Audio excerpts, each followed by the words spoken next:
আমি কি বলবো করে ও ওরে বাবা ও ওরে আমার এই ধবলি কৃষ্ণ কৃষ্ণ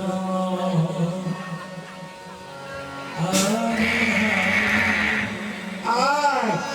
আয় ধবলি ওরে আমার খেতে পাসনি বলে আমার ভাবতে যাচ্ছিস আয়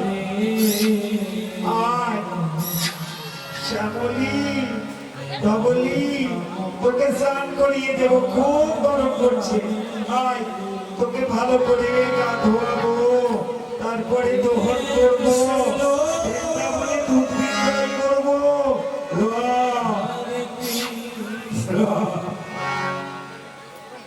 কৃষ্ণ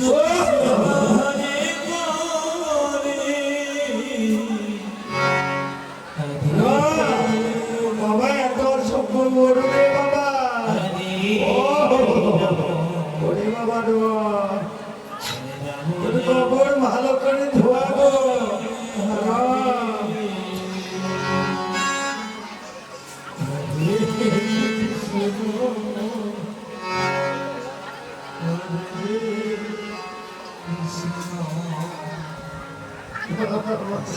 এমন অশুভ করবি আর পারি না। আয়, তা বলি